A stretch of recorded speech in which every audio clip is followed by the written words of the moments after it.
بھارتی جارحیت بے نقاب، ISPR نے ناقابل تردید شواہد پیش کر کے حقیقت عیاں کر دی۔ آپریشن سندور میں بھارتی جارحیت بے نقاب ہو گئی ہے۔ ISPR نے بروقت اور ذمہ داری سے ناقابل تردید شواہد پیش کر کے دنیا کے سامنے حقیقت عیاں کر دی ہے۔ ذرائع کے مطابق بھارتی میڈیا نے نام نہاد آپریشن سندور کے دوران مودی کے جھوٹ پر مبنی خبریں اور گمراہ کن مواد پھیلایا۔ گودی میڈیا نے علاقائی استحکام کو نقصان پہنچا کر عالمی سطح پر اپنی ساکھ کو مزید کمزور کر دیا۔ NDTV نیوز 18 اور دیگر کئی گودی میڈیا چینلز نے جھوٹا بیانیہ بنانے کی کوشش کی۔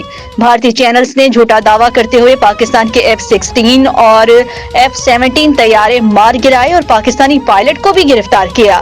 یہ سرخیاں پرائم ٹائم میں چلیں اور اسٹوڈیوز میں موضوع بحث بھی رہیں۔ بین الاقوامی میڈیا بشمول رائٹرز سمیت فیکٹ چیک اداروں نے بھارتی میڈیا کے دعووں کو جھوٹا ثابت کر دیا۔